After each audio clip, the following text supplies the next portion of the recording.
video blog with Miss Rennu. Today's blog is about dads. It's targeting the dads. As we all know, especially myself for example, many of us have grown up with primarily mom playing the active role of both the parents in the house, especially if your dad was busy traveling or busy at work and mom was probably a stay-home mom. That was especially in my time. Changed today. So moms obviously had more time, so they're able to do more things with the kids. However, this is not the case anymore because with both the parents working, both the parents have to pull the weight at home to raise the children. Dads, believe it or not, play a very critical part in raising their kids. So I simply want to give a few tips to all the daddies out there to continue doing a phenomenal job and also to help mom out a little bit, right? Number one, you must pull your weight. And I'm not saying dads don't, but there are many dads out there that still have a tendency to say, mom is better at this, so let mom do this. Well, guess what, daddy? You may be better off at changing diapers simply because you're good with your hands, right? And guess what? You may be better than mom. So if you don't try, how will you know? Number two, when it comes to raising kids, especially when you have two different genders in the house, a son and a daughter, dads have a tendency to be very gentle with the daughter, wanting her to be raised very gentle and soft and play more of the rough, tough games with the son. No, we need to encourage physical exercise with both. You need to be able to raise your daughter just like you'd raise your son to be rough and tough because she needs to grow up and understand that she can defend herself and she can look after herself. So you must treat both your son and daughter equally. Whatever you do with son, do with daughter. If you're playing a construction game with son, then do the same thing with the daughter. And vice versa, there's nothing wrong with boys playing with dolls. Nothing wrong with that. After all, they might learn a trick or two about being gentle and soft with babies. So treat both your kids equally, or whatever kids you have at home, treat them equally. Forget the fact that one is a boy and one is a girl. They should be raised equally. Number two, we tend to play rough games only with the sons, thinking that the girls need to be raised feminine and soft-spoken. Wrong. Both genders need to learn rough and tough games. Your daughter needs to grow up to be rough and tough as well to be able to look after herself. So encourage physical development in both of them. And if you're playing construction games with your son, do the same with your daughter. Get her involved. Vice versa, dads, it's okay if you're playing dolls with your daughter to get your son involved. There's nothing wrong with boys playing with dolls.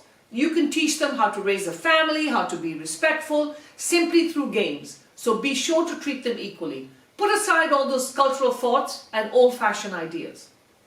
Number three, be a good listener. Kids will generally not say what they really want to say. And it's so important as a parent to be able to listen to them and decipher what they're trying to express to you. So for example, instead of saying, I got it, ask them questions. Is this what you wanted me to say? Is this what you were asking me for? Learn to communicate with your child.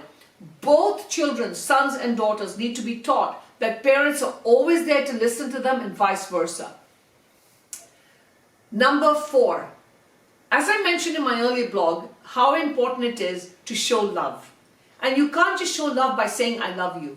It's both verbally and physically. Just buying toys for your children and buying them expensive gifts doesn't mean that they understand you love them. You must be able to express that. So don't hold back. Again, all those old cultural thoughts need to be thrown out of the window. You need to be able to express love. There's nothing wrong with saying I love you 100 times a day, especially to your child. So be sure of that. Don't hold back. There's no such thing as too many hugs. Very important, especially now with shelter in place. Hold them, love them, spend time with them. This is your chance. And last but not least, the old-fashioned notion that boys have to like blue and girls have to like pink, wrong. Color is color. And liking one particular color doesn't mean there's something wrong with the child. So let's throw all those old-fashioned ideas away, especially when grandparents come to visit. They'll be like, oh my gosh, what's happening? He likes pink. Doesn't matter. It's okay. Color is color. And whatever you do, parents and dads, whatever you do, make sure your child is your priority before that cell phone, before the boss, before the golf game, before the stock market, and before your paycheck. When you pull up to the front door, put away all your distractions, walk through that door just to be that loving dad, the listening dad, The funny dad, the playful dad, the fully committed dad with time and only time for your children. After all, these munchkins are not going to be able to be that small for that long. They're eventually going to grow up and you're going to have to let go of that little hand.